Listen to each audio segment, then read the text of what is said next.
നമസ്കാരം. ന്യൂസ് ബ്രേക്സിലേക്ക് എല്ലാ പ്രേക്ഷകർക്കും സ്വാഗതം. ഇന്ന് 2026 ജനുവരി 5 തിങ്കൾ, ധനു 21.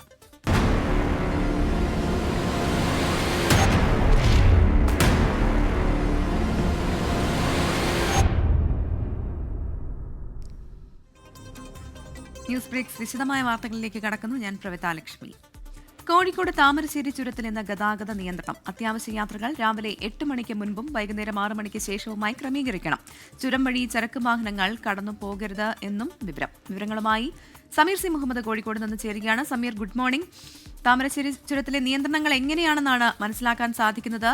ഇപ്പോൾ ചുരത്തിൽ എത്രത്തോളം തിരക്ക് അനുഭവപ്പെടുന്നുണ്ട്?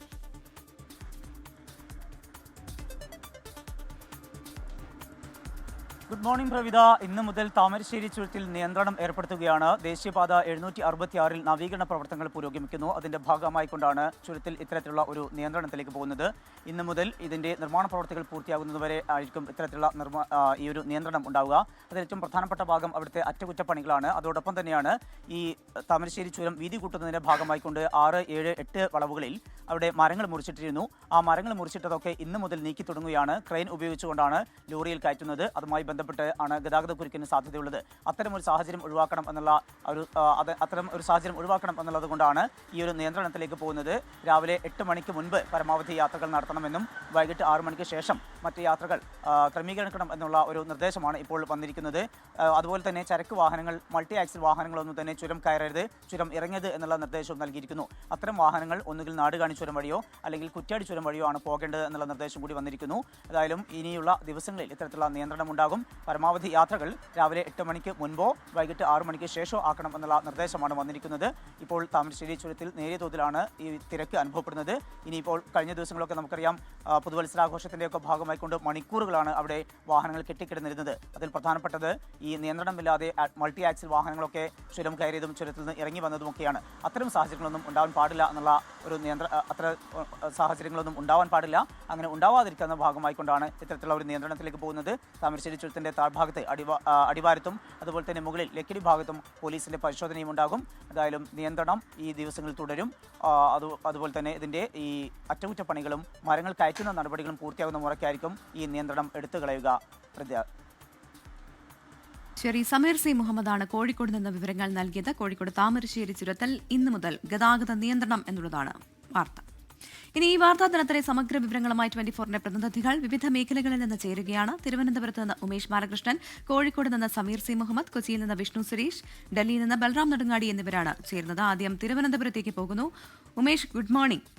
ഇന്ന് തിരുവനന്തപുരത്തെ സംബന്ധിച്ച് ഏറെ തിരക്കുള്ള ഒരു വാർത്താദിനം കൂടിയാണ്. പ്രത്യേകിച്ച് വി.ഡി. സതീശനെതിരെ CBI അന്വേഷണം വേണമോ എന്നതിൽ മുഖ്യമന്ത്രിയുടെ നിലപാട് നിർണായകമാകും. ഇന്ന് തന്നെ മുഖ്യമന്ത്രി ഇക്കാര്യത്തിൽ ഒരു തീരുമാനം കൈക്കൊള്ളുമെന്ന് പ്രതീക്ഷിക്കാം. അതോടൊപ്പം തന്നെ സംസ്ഥാനത്ത് ഇന്ന് സ്റ്റാൻഡിംഗ് കമ്മിറ്റി തിരഞ്ഞെടുപ്പ് നടക്കുകയാണ്. ഒപ്പം രാജിവെക്കാൻ ആന്റണി രാജുവിന്റെ നീക്കവും.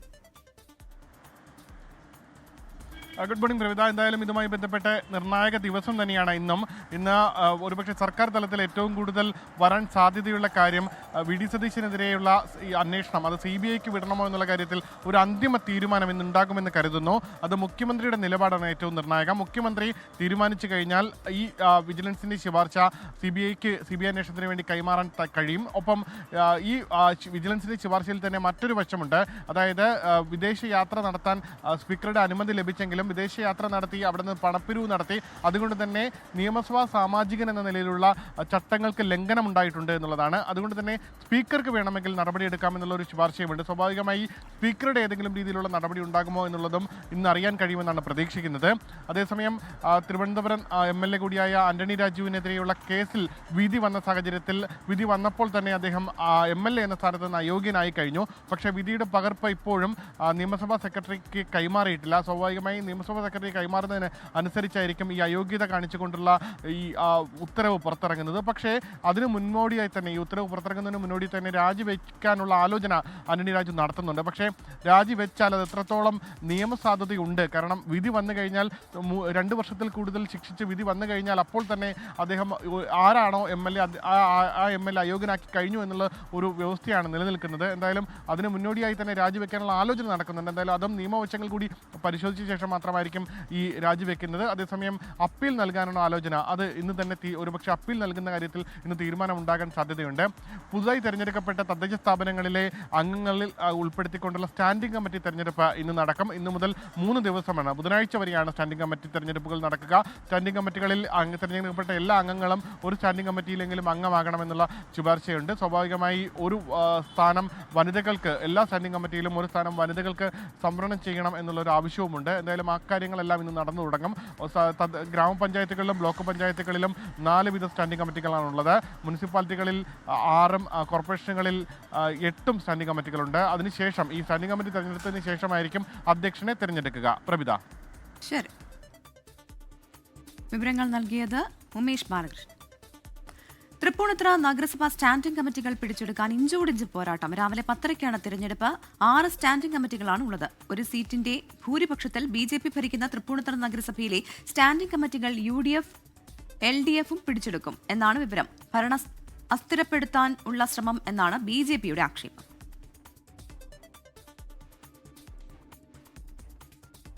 ഇനി കൊച്ചിയിലേക്ക് പോവുകയാണ്. വിഷ്ണു സുരേഷ് വാർത്തകളുമായി ചേരുന്നുണ്ട്. Vishnu, good morning. പ്രധാനമായും ശബരിമല സ്വർണ്ണക്കൊള്ള കേസ് ഇന്ന് ഹൈക്കോടതി വീണ്ടും പരിഗണിക്കുന്നുണ്ട്. ഒപ്പം തന്നെ 2018 നടന്ന അഭിമന്യു വധക്കേസ്, ഈ കേസുമായി ബന്ധപ്പെട്ട വിചാരണയ്ക്ക് മുന്നോടിയായുള്ള കോടതി നടപടികൾ ഇന്ന് ആരംഭിക്കുന്നുണ്ട്. അപ്പം മസാല ബോണ്ട് ഇടപാടുമായി ബന്ധപ്പെട്ട കിഫ്ബിക്കെതിരെ ED നൽകിയ അപ്പീലിൽ നിന്ന് ഹൈക്കോടതി ഡിവിഷൻ ബെഞ്ച് പരിഗണിക്കുന്നുമുണ്ട്. അങ്ങനെ കോടതിയിൽ നിന്നായിരിക്കും ഇന്ന് പ്രധാനപ്പെട്ട വാർത്തകളൊക്കെ വരിക എന്നാണ് പ്രതീക്ഷിക്കുന്നത്. വിവരങ്ങൾ. Pravitha, good morning. കൊച്ചിയിൽ നിന്ന് ഇന്ന് പ്രധാനമായും കോടതിയിൽ നിന്നാണ് വാർത്ത വരുന്നത്. പ്രിൻസിപ്പൽ സെഷൻസ് കോടതിയും അതോടൊപ്പം തന്നെ ഹൈക്കോടതിയും. ഹൈക്കോടതിയിൽ ഇന്ന് ഏറ്റവും പ്രധാനപ്പെട്ട കേസായി പരിഗണിക്കപ്പെടുന്നത് സ്വർണ്ണക്കൊള്ള കേസാണ്. സ്വർണ്ണക്കൊള്ള കേസിന്റെ സിറ്റിംഗ് ഇന്ന് ആദ്യ ഐറ്റമായി ദേവസ്വം ബെഞ്ച് പരിഗണിക്കുകയാണ്. നീണ്ട 1 മാസത്തെ ഇടവേളയ്ക്ക് ശേഷമാണ് കേസ് പരിഗണിക്കുന്നത് എന്നുള്ളതും ഏറെ പ്രത്യേകതയാണ്. 4ാമത്തെ ഇടക്കാല റിപ്പോർട്ട് പ്രത്യേക അന്വേഷണ സംഘം ഹൈക്കോടതിയിൽ സമർപ്പിക്കും. ഇതിലൊരു ശ്രദ്ധേയമായ കാര്യമുള്ളത്, നേരത്തെ ഒരു സിംഗിൾ ബെഞ്ച് ഈ SITയുടെ അന്വേഷണത്തിൽ വലിയ അതൃപ്തിയും സംശയമൊക്കെ ഉന്നയിച്ചിരുന്നു. പക്ഷേ ഈ SIT കോൺസ്റ്റിറ്റ്യൂട്ട് ചെയ്ത ഡിവിഷൻ ബെഞ്ച് എന്ത് നിലപാടാണ് SITയുടെ കാര്യത്തിൽ എടുക്കാൻ പോകുന്നത് എന്നുള്ളത് ശ്രദ്ധേയമായിരിക്കും. ഒപ്പം പുതിയ കണ്ടെത്തലുകൾ, അതോടൊപ്പം തന്നെ കോടതിയുടെ നിരീക്ഷണങ്ങൾ എല്ലാമാണ് ഇനി മുന്നോട്ട് എങ്ങനെയായിരിക്കും ശബരിമല സ്വർണ്ണക്കൊള്ള കേസ് പോകുക എന്ന കാര്യത്തിലൊരു വ്യക്തത വരുത്തുക. മറ്റൊന്ന്, ഈ അഭിമന്യു വധക്കേസുമായി ബന്ധപ്പെട്ടുള്ള വിചാരണ നടപടികൾ ആരംഭിക്കുന്നതിന് മുന്നോടിയായുള്ള മറ്റ് കോടതി നടപടികളാണ് നടക്കുന്നത്. പ്രത്യേകിച്ച് കുറ്റപത്രം വായിച്ചു കേൾപ്പിക്കാൻ പോകുകയാണ്. അടുത്ത ദിവസങ്ങളിലൊക്കെ ആ നടപടി ഉണ്ടാകും. അതിന് തീയതി അടക്കം ഇന്ന് എറണാകുളം പ്രിൻസിപ്പൽ സെഷൻസ് കോടതി പറയുമെന്നാണ് മനസ്സിലാക്കുന്നത്. 16 പ്രതികളാണുള്ളത്. 2018 മഹാരാജാസ് കോളേജിൽ അഭിമന്യു കൊല്ലപ്പെടുന്നത്. പക്ഷേ ഇത്രയേറെ വർഷങ്ങൾ കഴിഞ്ഞിട്ടും വിചാരണ പോലും ആരംഭിക്കാൻ പറ്റിയിട്ടില്ല എന്നത് വലിയ വിമർശനങ്ങൾക്ക് വഴിവെച്ചിട്ടുണ്ട്. അതിനിടയിലാണ് ഇപ്പോൾ ഈ വിചാരണക്ക് മുന്നോടിയായുള്ള നടപടി ഇന്ന് നടക്കുന്നത്. മറ്റൊരു കേസ് ഹൈക്കോടതിയിലുള്ളത് EDയും കിഫ്ബിയും തമ്മിലുള്ള തർക്കമാണ്. കിഫ്ബിക്ക് ED നോട്ടീസ് അയച്ചിരുന്നു ഈ മസാല ബോണ്ട് ഇടപാടുമായി ബന്ധപ്പെട്ട്. നേരത്തെ സിംഗിൾ ബെഞ്ച് ആദ്യം സ്റ്റേ ചെയ്തിരുന്നു അതിൻ്റെ നടപടികൾ. പക്ഷേ പിന്നീട് ED അത് ചോദ്യം ചെയ്ത് ഡിവിഷൻ ബെഞ്ചിനെ സമീപിച്ചപ്പോൾ സിംഗിൾ ബെഞ്ചിൻ്റെ സ്റ്റേ ഡിവിഷൻ ബെഞ്ച് മാറ്റുകയും EDക്ക് സുഗമമായി മുന്നോട്ട് പോകാമെന്ന നിർദ്ദേശം നൽകുകയും ചെയ്തു. അതിന്മേലാണ് ഇന്ന് വിശദമായ വാദം കേൾക്കുന്നത്. EDക്കും കിഫ്ബിക്കും ഒരുപോലെ നിർണായകമായ ദിവസമായിരിക്കും ഇന്ന്. പ്രവിധ. ശരി, വിഷ്ണു സുരേഷാണ് വാർത്തകളുടെ വിശദാംശങ്ങൾ നൽകിയത്. അട്ടിമറി നടത്തിയ അമേരിക്ക റാഞ്ചിയ വെനസ്വേലൻ പ്രസിഡന്റ് നിക്കോളസ് മഡൂറോയെയും ഭാര്യ സിലിയ ഫ്ലോറൻസിനെയും ഇന്ന് ന്യൂയോർക്കിലെ കോടതിയിൽ ഹാജരാക്കും. അമേരിക്കയിലേക്ക് ലഹരി മരുന്നും ആയുധങ്ങളും എത്തിച്ചു എന്ന കുറ്റത്തിനാണ് മഡൂറോയെ വിചാരണ ചെയ്യുക. അതേസമയം വെനസ്വേലയുടെ ആക്ടിംഗ് പ്രസിഡന്റായി വൈസ് പ്രസിഡന്റ് ഡെൽസി റോഡ്രിഗസ് ചുമതലയേറ്റു. അമേരിക്കൻ സൈനിക നടപടിയെ വിമർശിച്ച് മാർപ്പാപ്പ രംഗത്ത് വന്നു. അമേരിക്കൻ സൈന്യം പിടികൂടി ന്യൂയോർക്കിലെത്തിച്ച വെനസ്വേലൻ പ്രസിഡന്റ് നിക്കോളാസ് മഡൂറോയെയും ഭാര്യ സിലിയ ഫ്ലോറൻസിനെയും ഇന്ന് മാൻഹാട്ടൻ ഫെഡറൽ കോടതിയിൽ ഹാജരാക്കും. ഇന്നലെ പുലർച്ചെ 3 മണിയോടെയാണ് ഇരുവരെയും ന്യൂയോർക്കിലെ സ്റ്റുവർട്ട് എയർ നാഷണൽ ഗാർഡ് ബേസിൽ എത്തിച്ചത്. അമേരിക്കയിലേക്ക് മയക്കുമരുന്നും ആയുധങ്ങളും എത്തിച്ചു എന്ന കുറ്റത്തിനാണ് മഡൂറോയെ അമേരിക്കയിൽ കുറ്റവിചാരണ ചെയ്യുക. ഭരണമാറ്റം സാധ്യമാകുന്നതുവരെ വെനസ്വേലയുടെ ഭരണം നിയന്ത്രിക്കുന്നതിനൊപ്പം എണ്ണപ്പാടങ്ങൾ പിടിച്ചെടുക്കുമെന്നും എണ്ണ വ്യവസായം പുനഃസ്ഥാപിക്കാൻ അമേരിക്കൻ കമ്പനികളെ നിയമിക്കുമെന്നും ട്രംപ് പറഞ്ഞു. അതിനിടെ വെനസ്വേലയുടെ ആക്ടിംഗ് പ്രസിഡന്റായി വൈസ് പ്രസിഡന്റ് ഡെൽസി റോഡ്രിഗസ് ചുമതലയേറ്റു. ഡെൽസിയുടെ നിയമനത്തെ ട്രംപ് പിന്തുണച്ചുവെന്നാണ് റിപ്പോർട്ടുകൾ. എന്നാൽ അമേരിക്കൻ നടപടികൾ അപകടകരമായ കീഴ്വഴക്കം സൃഷ്ടിക്കുന്നുവെന്ന് UN secretary general Antonio Guterres കുറ്റപ്പെടുത്തി. വിഷയം ചർച്ച ചെയ്യാൻ UN രക്ഷാസമിതി ഇന്ന് ചേരും. അമേരിക്കൻ ആക്രമണത്തെ മാർപ്പാപ്പയും അപലപിച്ചു. വെനസ്വേല സ്വതന്ത്രമായി തുടരണമെന്നും വെനസ്വേലൻ ജനതയുടെ നന്മ വിജയിക്കണമെന്നും ലിയോ 14 മാർപ്പാപ്പ പ്രതികരിച്ചു. വെനസ്വേലയെ ആക്രമിച്ചതിന് പിന്നാലെ കൊളംബിയ, ക്യൂബ, മെക്സിക്കോ എന്നീ രാജ്യങ്ങൾക്ക് നേരെയും ട്രംപ് ഭീഷണി ഉയർത്തിയിട്ടുണ്ട്. International desk 24. അധികാര കൈമാറ്റം നടക്കുന്നതുവരെ വെനസ്വേലയുടെ ഭരണം അമേരിക്ക ഏറ്റെടുക്കുമെന്ന പ്രസിഡന്റ് ഡൊണാൾഡ് ട്രംപിന്റെ വാദം തള്ളി സ്റ്റേറ്റ് സെക്രട്ടറി മാർക്കോ റൂബിയോ. വെനസ്വേലയുടെ ദൈനംദിന ഭരണത്തിന് അമേരിക്കയ്ക്ക് പദ്ധതിയില്ല എന്ന് മാർക്കോ റൂബിയോ US മാധ്യമത്തിന് നൽകിയ അഭിമുഖത്തിൽ വ്യക്തമാക്കി. അതേസമയം വെനസ്വേലയുടെ എണ്ണയെ സമ്മർദ്ദ തന്ത്രമാക്കി നിലനിർത്തും. ലഹരിക്കടത്ത് ഉൾപ്പെടെയുള്ള കാര്യങ്ങളിൽ മാറ്റം കൊണ്ടുവരുമെന്നും മാർക്കോ റൂബിയോ വ്യക്തമാക്കി. പരിമിതമായ ഇടപെടലുകൾ മാത്രമേ വെനസ്വേലയിൽ അമേരിക്ക ലക്ഷ്യമിടുന്നുള്ളൂ എന്നും US സ്റ്റേറ്റ് സെക്രട്ടറി പറഞ്ഞു. അമേരിക്കയുടെ താൽപര്യങ്ങൾക്കനുസരിച്ച് പ്രവർത്തിച്ചില്ലെങ്കിൽ മഡൂറോയേക്കാൾ വലിയ പ്രത്യാഘാതം നേരിടേണ്ടി വരുമെന്ന് വെനസ്വേലയുടെ ആക്ടിംഗ് വൈസ് പ്രസിഡന്റ് ഡെൽസി റോഡ്രിഗസിന് ട്രംപ് മുന്നറിയിപ്പ് നൽകി. അതിനിടെ വെനസ്വേലൻ പ്രസിഡന്റ് നിക്കോളാസ് മഡൂറോയെയും ഭാര്യ സിലിയ ഫ്ലോറൻസിനെയും ഇന്ന് ന്യൂയോർക്കിലെ കോടതിയിൽ ഹാജരാക്കും. മറ്റു വാർത്തകൾ നോക്കാം. നിയമസഭാ തെരഞ്ഞെടുപ്പ് ചൂടിലേക്ക് കേരളം.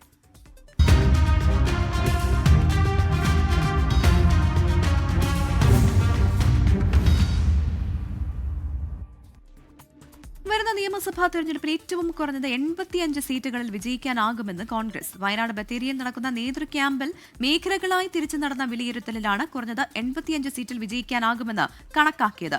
കൊച്ചി മേയർ തെരഞ്ഞെടുപ്പിൽ മാനദണ്ഡങ്ങൾ ലംഘിച്ചുവെന്ന വിമർശനവും നേതൃ ക്യാമ്പിൽ ഉയർന്നു. കേരളത്തെ 3 മേഖലകളായി തിരിച്ചുകൊണ്ടാണ് ഓരോ നിയമസഭാ മണ്ഡലങ്ങളിലെയും വിജയസാധ്യത പരിശോധിച്ചത്. ലോക്സഭാ തെരഞ്ഞെടുപ്പിലെയും തദ്ദേശ തെരഞ്ഞെടുപ്പിലെയും വോട്ടിംഗ് പ്രവണതകൾ കണക്കാക്കിയായിരുന്നു വിലയിരുത്തൽ. മധ്യ കേരളത്തിലും തെക്കൻ കേരളത്തിലും നല്ല മുന്നേറ്റം നടത്തി ഭരണം പിടിക്കാനാകുമെന്നാണ് വിലയിരുത്തൽ. മലപ്പുറം, തൃശൂർ, എറണാകുളം, പാലക്കാട്, ഇടുക്കി ജില്ലകളടങ്ങുന്ന മധ്യ കേരളത്തിലെ 60 നിയമസഭാ മണ്ഡലങ്ങളിൽ 43 സീറ്റുകളിൽ വിജയിക്കാനാകുമെന്നാണ് കണക്ക്. തെക്കൻ കേരളത്തിലെ 48 മണ്ഡലങ്ങളിൽ 24 ഇടങ്ങളിൽ ജയിക്കാൻ കഴിയും. വടക്കൻ കേരളത്തിലെ 32 മണ്ഡലങ്ങളിൽ 18 സീറ്റുകളിലാണ് കോൺഗ്രസ് വിജയം ഉറപ്പിക്കുന്നത്.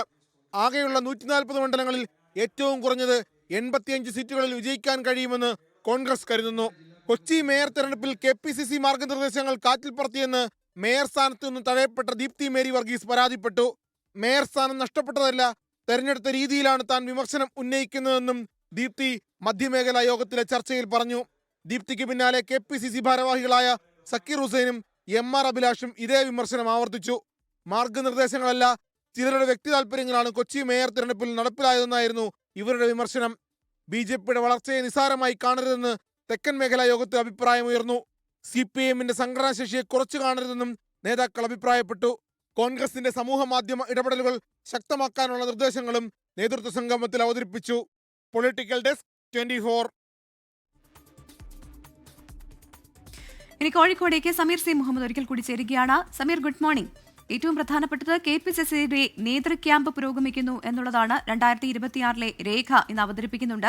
ഒപ്പം തന്നെ നിയമസഭാ തെരഞ്ഞെടുപ്പ് ഒരുക്കങ്ങൾ ചർച്ച ചെയ്യാൻ ഇന്ന് മുസ്ലിം ലീഗും യോഗം ചേരുന്നുണ്ട്. സംസ്ഥാന പ്രവർത്തക സമിതി യോഗം എപ്പോഴായിരിക്കും ആരംഭിക്കുക? വിവരങ്ങൾ എങ്ങനെ?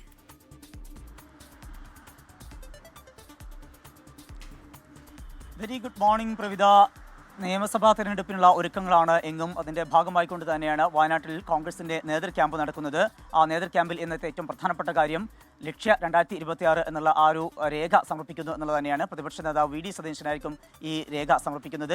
കഴിഞ്ഞ ദിവസങ്ങളിൽ നടന്നിട്ടുള്ള മധ്യമേഖല, അതുപോലെ തെക്കൻ മേഖല, അതുപോലെ മലബാർ കേന്ദ്രീകരിച്ചുകൊണ്ടുള്ള 3 മേഖലകളായി തിരിച്ചുകൊണ്ട് വിശദമായിട്ടുള്ള ചർച്ച നടത്തിയിരുന്നു. ആ ചർച്ചകൾക്കൊടുവിൽ ആണ് ഇത്തരം കാര്യങ്ങളെല്ലാം തന്നെ ക്രോഡീകരിച്ചിരിക്കുന്നത്. ആ ക്രോഡീകരിക്കപ്പെട്ട റിപ്പോർട്ടുകൾ ഉൾപ്പെടെയാണ് ഇതിനകത്ത് ഉണ്ടാവുക. ഏറ്റവും പ്രധാനപ്പെട്ട കാര്യം നിയമസഭാ തെരഞ്ഞെടുപ്പിൽ വലിയ ഒരു വിജയം സ്വന്തമാക്കുക എന്നുള്ളതാണ്. 10 വർഷമായിക്കൊണ്ട് ഇപ്പോൾ ഭരണമില്ലാത്ത ഒരു സാഹചര്യമാണുള്ളത്, പ്രതിപക്ഷത്തിരിക്കുന്ന സാഹചര്യമാണുള്ളത്. അതുകൊണ്ട് തന്നെ വലിയൊരു വിജയം സ്വന്തമാക്കുക എന്നുള്ള ലക്ഷ്യവുമായിക്കൊണ്ടാണ് കോൺഗ്രസ് മുന്നോട്ട് പോകുന്നത്. ഇപ്പോൾ അതുമായി ബന്ധപ്പെട്ടുള്ള പഠനങ്ങളൊക്കെ നടന്നു വരികയാണ്. ഒരു 100 സീറ്റെങ്കിലും നേടിക്കൊണ്ട് വലിയൊരു വിജയം സ്വന്തമാക്കണം എന്നുള്ള ഒരു പൊതുവികാരമാണ് കോൺഗ്രസിനുള്ളത്. അതിൽ 85 സീറ്റ് ജയിക്കാൻ കഴിയും എന്നുള്ളത് കഴിഞ്ഞ ദിവസങ്ങൾ നടത്തുള്ള ചർച്ചയിൽ അവർ അത്തരത്തിലുള്ള ഒരു വിലയിരുത്തലിലേക്ക് എത്തുകയും ചെയ്തിരുന്നു. അതുകൊണ്ട് തന്നെ എങ്ങനെയായിരിക്കണം നിയമസഭാ തെരഞ്ഞെടുപ്പിനെ നേരിടേണ്ടത്, ഒപ്പം തന്നെ ഏതൊക്കെ സ്ഥാനാർത്ഥികൾ, ഏതൊക്കെ മണ്ഡലങ്ങൾ തുടങ്ങിയിട്ടുള്ള കാര്യങ്ങളൊക്കെ തന്നെ ഒരു തീരുമാനം ഉണ്ടാകും. അതോടൊപ്പം തന്നെയാണ് ഏതൊക്കെ ഭാഗങ്ങൾ കേന്ദ്രീകരിച്ചുകൊണ്ടുള്ള യാത്രകളാണ് നേതാക്കൾ നടത്തേണ്ടത്. മധ്യമേഖല, അതുപോലെ തന്നെ തെക്കൻ ജില്ലകളും വടക്കൻ ജില്ലകളും ഒക്കെ കേന്ദ്രീകരിച്ചുകൊണ്ട് ഉള്ള യാത്രകൾ, അത്തരം കാര്യങ്ങളൊക്കെ തന്നെ ഒരു വ്യക്തത വരും. അതുമായി ബന്ധപ്പെട്ടുള്ള വിശദമായിട്ടുള്ള ചർച്ചകളും അതുമായി ബന്ധപ്പെട്ടുള്ള വിശദമായിട്ടുള്ള റിപ്പോർട്ടുകളുമായിരിക്കും പ്രതിപക്ഷ നേതാവ് ഇന്ന് സമർപ്പിക്കുക. ഏതായാലും വലിയ ഒരു പ്രതീക്ഷയാണ് കോൺഗ്രസ് ഉള്ളത്. ഭരണം പിടിക്കാൻ കഴിയും, 85 സീറ്റെങ്കിലും പിടിക്കാൻ കഴിയും എന്നുള്ള ഒരു ഉറച്ച പ്രതീക്ഷ അവർക്കുണ്ട്. ഒപ്പം തന്നെ 100 സീറ്റിലേക്ക് എത്തിക്കുക എന്നുള്ള വലിയ ലക്ഷ്യമാണ് അവർക്കുള്ളത്. ഇതോടൊപ്പം തന്നെയാണ് മുസ്ലിം ലീഗിന്റെ സംസ്ഥാന പ്രവർത്തക സമിതി യോഗം ഇന്ന് കോഴിക്കോട് ചെയ്യുന്നുണ്ട്. ചെയ്യുന്നുണ്ട്. നിയമസഭാ തെരഞ്ഞെടുപ്പിനുള്ള ഒരുക്കങ്ങൾ ചർച്ച ചെയ്യുക എന്നുള്ള ലക്ഷ്യത്തോടു കൂടി തന്നെയാണ് മുസ്ലിം ലീഗും ഇന്ന് കോഴിക്കോട് ഇത്തരമൊരു യോഗം ചെയ്യുന്നത്. തദ്ദേശ തെരഞ്ഞെടുപ്പിൽ വലിയ ഒരു വിജയം UDF സ്വന്തമാക്കാൻ കഴിഞ്ഞു. കോൺഗ്രസും മുസ്ലിം ലീഗും കാഴ്ചവെച്ചു. അതിന്റെ ഭാഗമായിക്കൊണ്ട്, അതിന്റെ തുടർച്ചയായിക്കൊണ്ടാണ് ഇനി നിയമസഭാ തെരഞ്ഞെടുപ്പുള്ള ഒരുക്കങ്ങളുമായിക്കൊണ്ട് മുസ്ലിം ലീഗ് മുന്നോട്ട് പോകുന്നത്. ഇതിൽ ഏറ്റവും പ്രധാനപ്പെട്ട കാര്യം മുന്നണി വിപുലീകരണം വേണം എന്നുള്ള ഒരു നിർദ്ദേശം മുസ്ലിം ലീഗ് നേരത്തെ തന്നെ വെച്ചിരുന്നു. അത് കേരള കോൺഗ്രസ് മാണി വിഭാഗത്തെ, ജോസ് കെ മാണി വിഭാഗത്തെ കൂടെ കൊണ്ടുവരിക എന്നുള്ളതാണ് ഏറ്റവും പ്രധാനപ്പെട്ട കാര്യം. അതുമായി ബന്ധപ്പെട്ടുള്ള ചർച്ചകളിലേക്കൊക്കെ തന്നെ മുസ്ലിം ലീഗ് കടക്കുന്നുണ്ട്. പക്ഷേ ഒരു അനുകൂലമായിട്ടുള്ള സാഹചര്യം കോൺഗ്രസിൽ നിന്നും അതുപോലെ PJ ജോസഫ് വിഭാഗത്തിൽ നിന്നും തന്നെ വന്നിട്ടില്ല. കേരള കോൺഗ്രസ് ജോസഫ് വിഭാഗം കൂടെ അനുകൂലിക്കുകയാണ് എങ്കിൽ അവരെ കൊണ്ടുവരാൻ കഴിയും എന്നുള്ള ഒരു നിർദ്ദേശം കൂടി മുസ്ലിം ലീഗിൻ്റെ ഭാഗത്തുനിന്നുണ്ട്. പ്രധാനമായും മുസ്ലിം ലീഗ് നേതാക്കൾക്ക് ക്രൈസ്തവ സഭാ നേതാക്കളുമൊക്കെ വലിയ അടുപ്പമാണുള്ളത്. മുൻപം വിഷയം ഉൾപ്പെടെ ചർച്ചയായപ്പോഴൊക്കെ വളരെ ഏറെ ആ വിഷയങ്ങളൊക്കെ തനിമയോടുകൂടെ കൈകാര്യം ചെയ്ത ആളാണ് പാണക്കാട് സാദിഖ് അലി ശിഹാബ് തങ്ങളും അതുപോലെ PK കുഞ്ഞാലിക്കുട്ടിയും. അത്തരത്തിലുള്ള നേതാക്കളൊക്കെ ഇടപെട്ട് സഭാ നേതൃത്വവുമായി സംസാരിച്ച് കേരള കോൺഗ്രസിനെ കൊണ്ടുവരാൻ കഴിയും എന്നുള്ളൊരു പ്രതീക്ഷ അവർക്കുണ്ട്. അങ്ങനെ വരികയാണെങ്കിൽ അവർക്ക് ജോസ് കെ മാണിക്ക് ഒരു ഉറച്ച സീറ്റ് നൽകും എന്നുള്ള കാര്യവും മുസ്ലിം ലീഗ് വ്യക്തമാക്കുന്നുണ്ട്. അതോടൊപ്പം തന്നെയാണ് മുസ്ലിം ലീഗിലെ 3 ടേം വ്യവസ്ഥ അത് നിയമസഭാ തെരഞ്ഞെടുപ്പിൽ എത്രമാത്രം പ്രായോഗികമാകും എന്നത് സംബന്ധിച്ചുള്ള ചർച്ചകളും ഇന്ന് ഉണ്ടാകും. അതിൽ മുതിർന്ന നേതാക്കൾക്ക് ഇളവ് നൽകണം എന്നുള്ള ഒരു ആവശ്യം ഉയരുന്നുണ്ട്. അത് ഏതൊക്കെ നേതാക്കൾക്കായിരിക്കും അത്തരമൊരു ഇളവ് നൽകുക തുടങ്ങിയിട്ടുള്ള കാര്യങ്ങളും ഇന്ന് ചർച്ചയുണ്ടാവും. ഇതോടൊപ്പം തന്നെയാണ് കഴിഞ്ഞ തവണ 26 സീറ്റുകളാണ് UDF മുസ്ലിം ലീഗിൽ നൽകിയത്. അതിൽ 25 എടുത്ത് അവർ മത്സരിക്കുകയും ചെയ്തു. അതിൽ 15 എടുത്താണ് ജയിക്കാൻ കഴിഞ്ഞത്.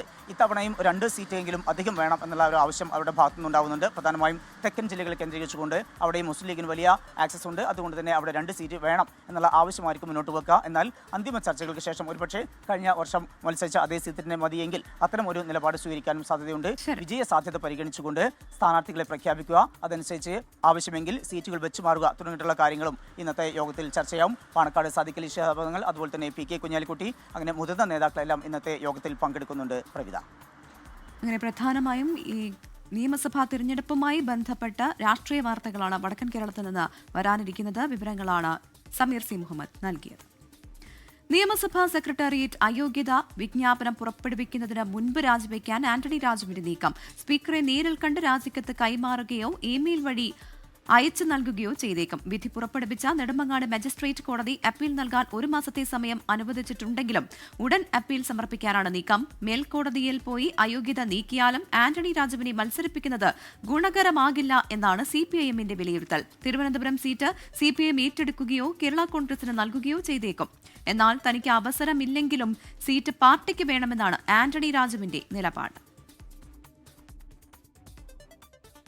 രാഹുൽ ഈശ്വറിനെതിരായ 2ാമത്തെ സൈബർ അധിക്ഷേപ പരാതിയിൽ കേസെടുക്കുന്ന കാര്യത്തിൽ ഇന്ന് തീരുമാനമുണ്ടാകും. പരാതിയിൽ പറയുന്ന വീഡിയോ വിശദമായി പരിശോധിച്ചതിനു ശേഷമായിരിക്കും കേസെടുക്കുക.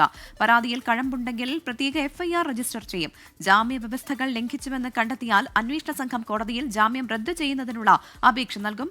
ഇന്നലെയാണ് രാഹുൽ മാങ്കൂട്ടത്തിനെതിരായ ലൈംഗിക പീഡന കേസിലെ അതിജീവിത രാഹുൽ ഈശ്വറിനെതിരെ പരാതി നൽകിയത്. തൃശൂർ റെയിൽവേ സ്റ്റേഷനിൽ പാർക്കിംഗ് ഷെഡിലുണ്ടായ തീപിടുത്തത്തിന് കാരണം വൈദ്യുതി ലൈൻ അല്ല എന്ന വിശദീകരണവുമായി റെയിൽവേ. വൈദ്യുതി ലൈനിൽ സ്പാർക്ക് ഉണ്ടായെന്ന് കരാർ ജീവനക്കാർ പറഞ്ഞത് തെറ്റായ അവകാശവാദമാണ്. സ്റ്റേഷൻ പരിസരത്തെ നിർമ്മാണത്തിന് കോർപ്പറേഷന്റെയോ മറ്റ് തദ്ദേശ സ്ഥാപനത്തിന്റെയോ അനുമതി ആവശ്യമില്ല എന്നുമാണ് റെയിൽവേയുടെ വിശദീകരണം. സൂരജ് സജി തൃശൂരിൽ നിന്ന് വിവരങ്ങളുമായി ചേരുകയാണ്. സൂരജ്, ഇന്നലെയുണ്ടായ ഈ തീപിടുത്തത്തിൽ നിരവധി ഇരുചക്ര വാഹനങ്ങൾ കത്തിനശിച്ചു. ഒപ്പം തന്നെ ഇത് പ്രധാനപ്പെട്ട ഒരു വെല്ലുവിളി കൂടിയായിരുന്നു. കാരണം റെയിൽവേ സ്റ്റേഷൻ തൊട്ടടുത്ത് നടന്നൊരു സംഭവമാണ്. എന്താണ് ഇതുമായി ബന്ധപ്പെട്ട് ഇപ്പോൾ റെയിൽവേയുടെ വിശദീകരണം? പ്രവിത, ഇത് സംബന്ധിച്ചൊരു പ്രാഥമിക അന്വേഷണം ഇന്നലെ റെയിൽവേ നടത്തിയിരുന്നു. റെയിൽവേയുടെ ഉദ്യോഗസ്ഥരടക്കം ചേർന്ന് നടത്തിയ പരിശോധനയ്ക്ക് ശേഷമാണ് റെയിൽവേ ഇപ്പോൾ ഒരു അനുമാനത്തിലേക്ക് എത്തിയിരിക്കുന്നത്. ഈ പാർക്കിങ്ങിലുണ്ടായിരുന്ന ജീവനക്കാരടക്കം ഈ സംഭവത്തിന് ശേഷം നൽകിയിരിക്കുന്ന മൊഴി ഈ റെയിൽവേയുടെ ഇലക്ട്രിക് ലൈനിൽ നിന്ന് തീപ്പൊരി വീണാണ് ഈ സ്കൂട്ടറിന് തീ പിടിച്ചത് എന്നുള്ള തരത്തിലുള്ള മൊഴിയായിരുന്നു അവർ നൽകിയത്. പക്ഷെ അത് തീർത്തും തള്ളുകയാണ് റെയിൽവേ. അത്തരത്തിലൊരു സംഭവം ഉണ്ടായിട്ടില്ല, അതിനുള്ള സാധ്യതയില്ല എന്നുള്ളതാണ് പറയുന്നത്. ഇലക്ട്രിക് ലൈനുമായി പാർക്കിംഗ് ഏരിയയ്ക്ക് സമീപമുള്ള ഓവർഹെഡ് ലൈനിൽ നിന്നോ മറ്റ് റെയിൽവേ ഇലക്ട്രിക് സാമഗ്രികളിൽ നിന്നോ തീ പിടിച്ചിട്ടില്ല. വൈദ്യുത ലൈനിൽ നിന്ന് സ്പാർക്ക് ഉണ്ടായതായി കരാർ ജീവനക്കാർ നടത്തിയ അവകാശവാദം തെറ്റാണെന്ന് കൂടി റെയിൽവേ പറയുന്നുണ്ട്. അതോടൊപ്പം തന്നെ സംഭവത്തിൽ പോലീസ് അന്വേഷണത്തോടൊപ്പം റെയിൽവേയും വകുപ്പ് തല അന്വേഷണം ആരംഭിച്ചതായും ദക്ഷിണ റെയിൽവേ അറിയിക്കുന്നുണ്ട്. നഷ്ടം നേരിട്ടവരെ സഹായിക്കാൻ പ്രത്യേക ഹെൽപ്പ് ഡെസ്കും ആരംഭിച്ചതായും റെയിൽവേ അറിയിക്കുന്നുണ്ട്. അതോടൊപ്പം തന്നെ ഇന്നലെ തൃശൂർ കോർപ്പറേഷൻ പറഞ്ഞത് ഈ പാർക്കിംഗ് ഏരിയ പ്രവർത്തിക്കുന്നതിന് വേണ്ടി കോർപ്പറേഷന്റെ ഭാഗത്ത് നിന്ന് ഒരു തരത്തിലും അനുമതി വാങ്ങിയിട്ടില്ലാത്തായിരുന്നു. ഇത് സംബന്ധിച്ച് കോർപ്പറേഷൻ ഇവർക്ക് നോട്ടീസ് നൽകുകയും ചെയ്തു. പക്ഷേ റെയിൽവേ പറയുന്നത് സ്റ്റേഷൻ പരിസരത്തെ നിർമ്മാണത്തിന് കോർപ്പറേഷന്റെയോ മറ്റ് തദ്ദേശ സ്ഥാപനത്തിന്റെയോ അനുമതി ആവശ്യമില്ല എന്നുള്ളതാണ് റെയിൽവേ വിശദീകരിക്കുന്നത്. ഇന്ത്യൻ റെയിൽവേ ആക്ടിലും അതോടൊപ്പം തന്നെ ഗവൺമെന്റ് ബിൽഡിംഗ് ആക്ടിലെയും വ്യവസ്ഥകൾ ഇക്കാര്യം വ്യക്തമാക്കുന്നു. തൃശൂർ കോർപ്പറേഷനിൽ നിന്ന് ഇത് സംബന്ധിച്ചുള്ള ഒരു അറിയിപ്പും ആശയവിനിമയവും ലഭിച്ചിട്ടില്ല എന്നുകൂടി ദക്ഷിണ റെയിൽവേ വ്യക്തമാക്കുന്നുണ്ട്. പ്രവിധ, എന്തായാലും നിലവിൽ പോലീസ് അന്വേഷണം ഇത് സംബന്ധിച്ച് പുരോഗമിക്കുകയും ചെയ്യുന്നുണ്ട്. ശരി, സൂരജ് സജിയാണ് വിവരങ്ങൾ നൽകിയത്. ഡൽഹി കലാപ ഗൂഢാലോചന കേസിൽ ഉമർ ഖാലിദ് അടക്കമുള്ള പ്രതികളുടെ ജാമ്യാപേക്ഷയിൽ സുപ്രീം കോടതി ഇന്ന് വിധി പറയും. ഷർജീൽ ഇമാം, ഗൾഫിഷ ഫാത്തിമ, ഷിഫ ഉർ റഹ്മാൻ തുടങ്ങിയവരുടെ അപേക്ഷകളിലാണ് വിധി. 2020 ഫെബ്രുവരിയിലെ ആക്രമണത്തിന് പിന്നിലെ ഗൂഢാലോചനയുമായി ബന്ധപ്പെട്ട കേസിൽ ജാമ്യം നിഷേധിച്ച ഡൽഹി ഹൈക്കോടതിയുടെ ഉത്തരവിനെതിരെയാണ് പ്രതികൾ അപ്പീൽ സമർപ്പിച്ചത്. കേട്ടറ്റ് നിർബന്ധമാക്കിയ സുപ്രീം കോടതി വിധിക്കെതിരെ സർക്കാർ പുനഃപരിശോധനാ ഹർജി നൽകിയതിൽ പ്രതീക്ഷയോടെ അധ്യാപകർ. സുപ്രീം കോടതി വിധിയോടെ 40,000-ലധികം അധ്യാപകരുടെ ജോലിയാണ് പ്രതിസന്ധിയിലായത്. കേട്ടറ്റ് നിർബന്ധമാക്കിയ വിദ്യാഭ്യാസ വകുപ്പ് ഉത്തരവ് മരവിപ്പിച്ചുകൊണ്ടുള്ള പുതിയ ഉത്തരവും ഉടനിറങ്ങിയേക്കും. ഫെബ്രുവരിയിൽ അധ്യാപകർക്ക് വേണ്ടിയുള്ള പ്രത്യേക കേട്ടറ്റ് പരീക്ഷയ്ക്ക് ശേഷമായിരിക്കും വീണ്ടും ഉത്തരവിറക്കുക. പരീക്ഷയ്ക്ക് ശേഷം ഉത്തരവ് വീണ്ടും കൂടുതൽ വ്യക്തത വരുത്തി ഇറക്കുമെന്നാണ് വിദ്യാഭ്യാസ മന്ത്രി വി ശിവൻകുട്ടി അറിയിച്ചത്. ഇനിയൊരു വിയോഗ വാർത്തയിലേക്കാണ്. നടൻ കണ്ണൻ പട്ടാമ്പി അന്തരിച്ചു. പാലക്കാട് ഞാങ്ങാട്ടിരിയിലെ വസതിയിലായിരുന്നു അന്ത്യം. സംവിധായകനും നടനുമായ മേജർ രവിയുടെ സഹോദരനാണ്. സംസ്കാരം ഇന്ന് വൈകിട്ട് 4-ന് ഞാങ്ങാട്ടിരിയിലെ വീട്ടുവളപ്പിൽ നടക്കും. ആയിഷത്തുൽ ഷംന വിവരങ്ങളുമായി പാലക്കാട് നിന്ന് ചേരുന്നു. ഷംന, എപ്പോഴായിരുന്നു അദ്ദേഹത്തിന്റെ മരണം? വിവരങ്ങൾ എങ്ങനെ?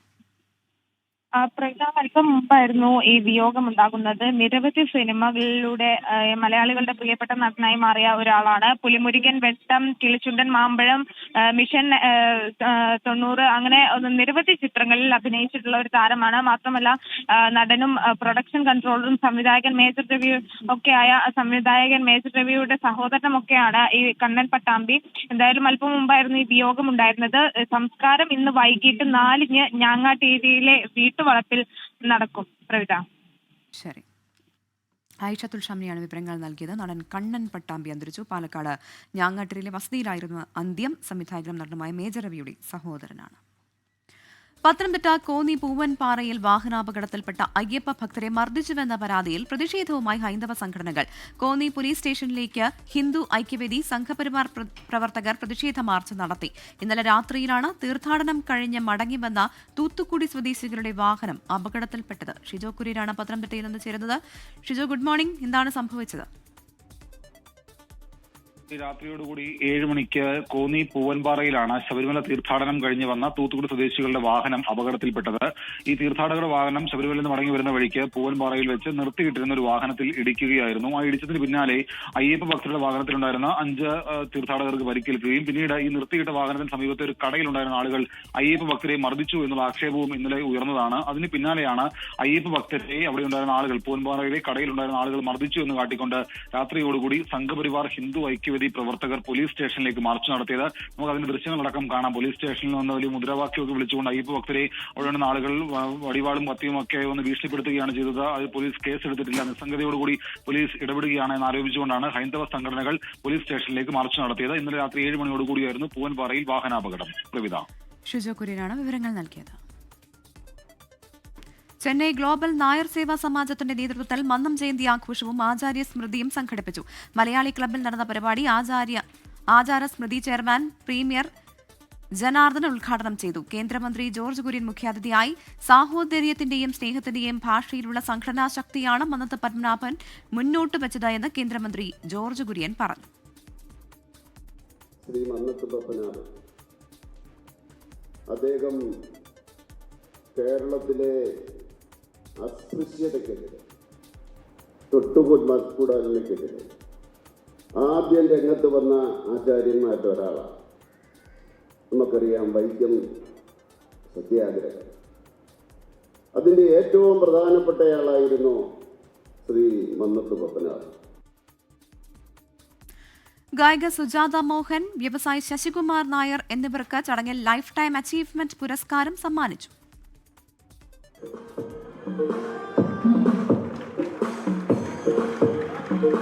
പ്രശസ്തി പത്രം കൊടുക്കുന്നതിനായി ബഹുമാനപ്പെട്ട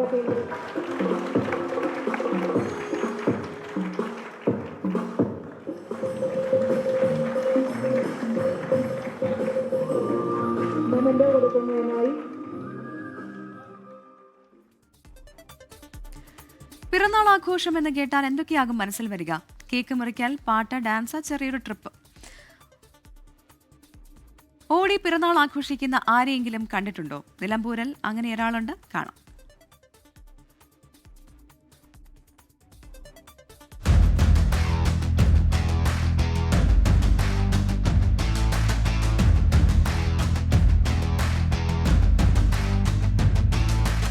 ശനിയാഴ്ചയായിരുന്നു നിലമ്പൂർ പൂക്കോട്ടുപാടം മാമ്പോയിൽ സ്വദേശിയായ പി സുനിൽകുമാറിന്റെ പിറന്നാൾ. റിട്ടയർഡ് എക്സൈസ് അസിസ്റ്റന്റ് ഇൻസ്പെക്ടർ കൂടിയാണ് അദ്ദേഹം. തന്റെ 63ാം പിറന്നാളാണ് 63 കിലോമീറ്റർ ദൂരമോടി വ്യത്യസ്തമായ രീതിയിൽ അദ്ദേഹം ആഘോഷിച്ചത്. പൂക്കോട്ടുംപാടം മുതൽ മേലാറ്റൂർ വരെയും അവിടെ നിന്ന് തിരിച്ചുമോടി. ആരോഗ്യ സംരക്ഷണമെന്ന സന്ദേശം നൽകാനാണ് പിറന്നാൾ ദിനത്തിൽ ഓടിയതെന്ന് സുനിൽകുമാർ. നമുക്കൊരു ആരോഗ്യ കൂട്ടായ്മയാണ് മെയിൻ വേണ്ടത്. ആരോഗ്യം കാത്തുസൂക്ഷിക്കുക. അതിന് നമുക്ക് നമ്മുടെ പഞ്ചായത്ത് തലത്തിൽ നമുക്ക് എന്തൊക്കെ ചെയ്യാൻ പറ്റും, അങ്ങനെ ഒരു കൂട്ടായ്മയെ രൂപീകരിക്കുക, അതിനൊരു മുൻതൂക്കം കൊടുക്കുന്നത് മാത്രമാണ് എൻ്റെ ഉദ്ദേശം. അതുകൊണ്ട് എൻ്റെ ഈ 63ാമത്തെ ബർത്ത്ഡേ ഞാൻ ഓടി ആഘോഷിക്കുന്നു. എനിക്ക് മാത്രമല്ല, എനിക്ക് ഓടുന്നതല്ല, മറ്റുള്ളവർക്കൊരു മാതൃകയാക്കുക എന്നുള്ള എൻ്റെ ലക്ഷ്യം. പിറന്നാൾ ദിനത്തിൽ പുലർച്ചെ 1 മണിക്കോട്ടം ആരംഭിച്ചു. അമരമ്പലം ഗ്രാമപഞ്ചായത്ത് അംഗം റീന ബാബുവാണ് ഫ്ളാഗ് ഓഫ് ചെയ്തത്. രാവിലെ 8 മണിയോടെ തിരികെ പൂക്കോട്ടുംപാടത്തെത്തി. പൂക്കോട്ടുംപാടത്തെ ഓട്ട കൂട്ടായ്മയായ സൺറൈസ് ഭാരവാഹികളും പഞ്ചായത്ത് പ്രസിഡന്റ് VP അഫീഫയും ഭരണസമിതി അംഗങ്ങളും ചേർന്ന് സുനിലിന് സ്വീകരണവും നൽകി. 24 മലപ്പുറം. മരിച്ചുപോയ അസോസിയേഷൻ അംഗത്തിന്റെ കുടുംബത്തിന് 10 ലക്ഷം രൂപ ധനസഹായം കൈമാറി association of automobile workshops Kerala. Life line പദ്ധതിയിലൂടെയാണ് സഹായധനം കൈമാറിയത്. കൊല്ലം കരുനാഗപ്പള്ളി യൂണിറ്റ് അംഗം ബിനു കൃഷ്ണന്റെ കുടുംബത്തിന് NK പ്രേമചന്ദ്രൻ MP തുക കൈമാറിയത്. സംഘടനയുടെ ലൈഫ് ലൈൻ പദ്ധതി പ്രകാരം സംസ്ഥാനത്ത് അംഗങ്ങളായിരിക്കെ മരിച്ചവരുടെ 26 കുടുംബങ്ങളിലേക്ക് 2,60,00,000 രൂപ 3 മാസത്തിനുള്ളിൽ നൽകാനായെന്ന് കൊല്ലം ജില്ലാ സെക്രട്ടറി K രവീന്ദ്രൻ അറിയിച്ചു. ശബരിമലയിൽ ഭക്തജനത്തിരക്ക് തുടരുന്നു. ഇന്നലെ മാത്രം 99,149 പേരാണ് മല ചവിട്ടിയത്. മരക്കൂട്ടത്തും നടപ്പന്തലിലും നിയന്ത്രണങ്ങളോടെയാണ് ഭക്തരെ കടത്തിവിടുന്നത്. മകരവിളക്ക് കഴിയും വരെ തിരക്ക് ക്രമാനുഗതമായി വർദ്ധിക്കാനാണ് സാധ്യത. മകരവിളക്ക് പ്രമാണിച്ച് പമ്പയിൽ നിന്നും സ്പെഷ്യൽ സർവീസുകൾ നടത്താൻ ഇന്നലെ മന്ത്രി KB ഗണേഷ് കുമാറിന്റെ നേതൃത്വത്തിൽ ചേർന്ന അവലോകന യോഗത്തിൽ തീരുമാനമായി. ഈ മാസം 14 നടക്കുന്ന മകരവിളക്ക് ഒരുക്കങ്ങൾ അവസാന ഘട്ടത്തിലാണ്.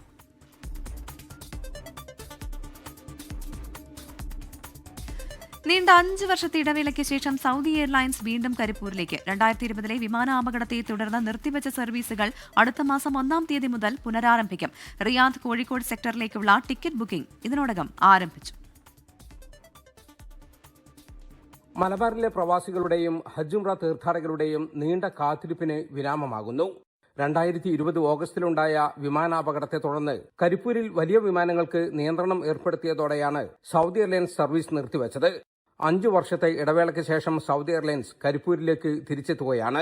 റൺവേ നിയന്ത്രണങ്ങൾ നിലനിൽക്കുന്നതിനാൽ വലിയ വിമാനങ്ങൾക്ക് പകരം ഇടത്തരം വിമാനമായ എയർബസ് A321 നിയോ സീരീസിലുള്ള വിമാനങ്ങളാണ് സൗദി എയർലൈൻസ് സർവീസിനായി ഉപയോഗിക്കുന്നത്. ഫെബ്രുവരി 1 സർവീസ് ആരംഭിക്കും. സൗദി എയർലൈൻസിന്റെ വെബ്സൈറ്റിലും സിസ്റ്റത്തിലും ബുക്കിംഗ് ലഭ്യമായി തുടങ്ങി. ആദ്യഘട്ടത്തിൽ റിയാദ് കോഴിക്കോട് സെക്ടറിലാണ് സർവീസ്. ആഴ്ചയിൽ 4 സർവീസുകൾ വീതമാകും തുടക്കത്തിലുണ്ടാവുക. പിന്നീട് ഇത് ആഴ്ചയിൽ 6 സർവീസുകളായി വർദ്ധിപ്പിക്കും. പുലർച്ചെ 1:20 റിയാദിൽ നിന്ന് പുറപ്പെടുന്ന വിമാനം രാവിലെ 8:35 കരിപ്പൂരിലെത്തും. തിരികെ രാവിലെ 9:45 കരിപ്പൂരിൽ നിന്ന് പുറപ്പെട്ട് ഉച്ചയ്ക്ക് 12:50 റിയാദിലെത്തുന്ന രീതിയിലാണ് സർവീസ് ക്രമീകരിച്ചിരിക്കുന്നത്. റിയാദ് സർവീസിന് പിന്നാലെ മാർച്ച് മാസത്തോടെ ജിദ്ദയിൽ നിന്നുള്ള സർവീസുകളും ആരംഭിക്കുമെന്നാണ് സൂചന. പ്രവാസി സംഘടനകളുടെയും യാത്രക്കാരുടെയും നിരന്തരമായ ആവശ്യങ്ങൾക്കൊടുവിലാണ് സൗദി എയർലൈൻസിന്റെ ഈ മടങ്ങിവരവ്. ടിക്കറ്റ് നിരക്ക് കുറയാനും മലബാറിലെ യാത്രാക്ലേശത്തിന് വലിയ പരിഹാരമാകാനും ഇത് സഹായിക്കുമെന്നാണ് പ്രതീക്ഷ. Jaleel Kanamakalam, 24 Jeddah. News breaks പൂർണ്ണമാകുന്നു.